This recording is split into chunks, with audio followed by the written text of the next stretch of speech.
بسم اللہ الرحمن الرحیم۔ میں ہوں رفیق بلوچ، آپ دیکھ رہے ہیں رفیق بلوچ آفیشیل یوٹیوب چینل۔ تو دوستو، ہمارا عدالتی نظام کس قسم کا ہے اس کا آپ روزانہ جو ہے نا اس کا تجربہ کرتے رہتے ہیں، اور جو باہر غیر ممالک ہیں یا مغرب ہے وہ کس طرح پھل پھول رہا ہے اور کیسے ترقی کر رہا ہے، اس کی وجہ صرف عدالتی نظام ہے۔ اس کی ایک جھلک میں نے پڑھی ہے، میں چاہتا ہوں کہ آپ دوستوں کے ساتھ وہ شیئر کر دوں۔ تو کہتے ہیں کہ ایک ملزم، ایک 15 سال کا بچہ تھا، ایک اسٹور میں وہ چوری کرتا ہوا پکڑا گیا۔ پکڑے جانے پر گارڈ نے اس کو پکڑنے کی کوشش کی تو اس نے مزاحمت کی۔ مزاحمت کے دوران جو ہے نا اس اسٹور کا ایک شیلف جو ہے نا وہ ٹوٹ گیا۔ تو جب وہ ٹوٹا تو انہوں نے پکڑ کر اس کو پولیس کے حوالے کیا۔ پولیس پکڑ کے اس کو جج کے پاس لے آئی۔ تو جب جج کے پاس آیا تو فرد جرم پڑھنے کے بعد جج نے لڑکے سے پوچھا، کیا تم نے چوری کی ہے؟ واقعی تم نے کچھ چرایا ہے؟ تو بچے نے کہا، ہاں جی، بریڈ اور پنیر۔ تو لڑکے نے مختصر جواب دیا، تو مجھے اس کی ضرورت۔ جج پوچھتا ہے کہ کیوں چرایا ہے؟ وہ کہتا ہے مجھے اس کی ضرورت تھی۔ لڑکے نے مختصر جواب دیا۔ پھر جج صاحب اسے کہتا ہے کہ خرید لیتے۔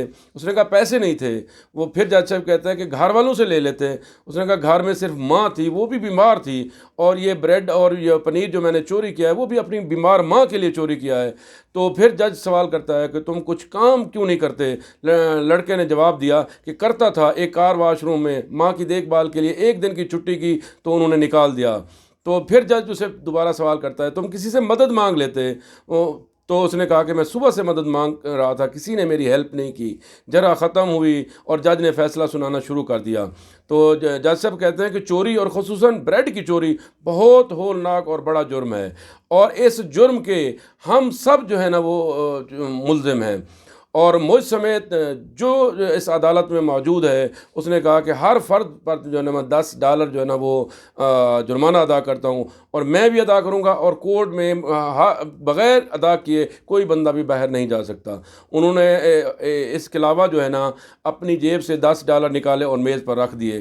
اس کے بعد انہوں نے مزید حکم سنایا کہ میں اسٹور انتظامیہ پر بھی $1000 جرمانہ کرتا ہوں کہ اس نے ایک بھوکے بچے کو پکڑنے میں غیر انسانی سلوک کیا اور اس کو پولیس کے حوالے کیا۔ اگر 24 گھنٹے میں $1000 جو ہے نا اسٹور نہیں ادا کرتا تو میں اس کو سیل کرنے کا حکم بھی دیتا ہوں۔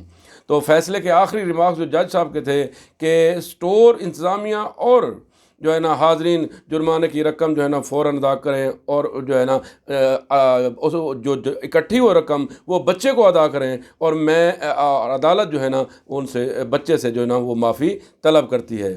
فیصلہ سننے کے بعد حاضرین جو سارے وہاں موجود تھے تو وہ سارے اشکبار ہو گئے، اور بچے کی تو ہچکیاں بن گئیں۔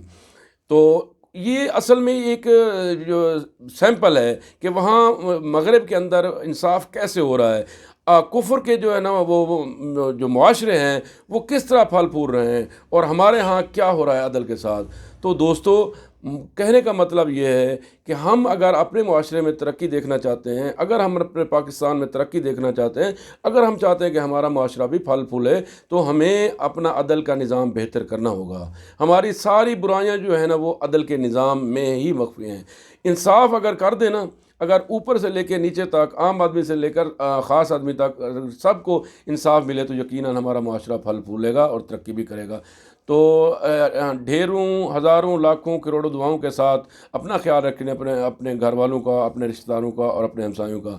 ہاں، یاد رکھیں، خوشیاں بانٹنے سے بڑھتی ہیں، زندگی دیتی نہیں لٹاتی، اور وہی کچھ لٹاتی ہے جو ہم دیتے ہیں۔ لہٰذا اچھا دیں تاکہ آپ کو اچھا لٹائے۔ والسلام۔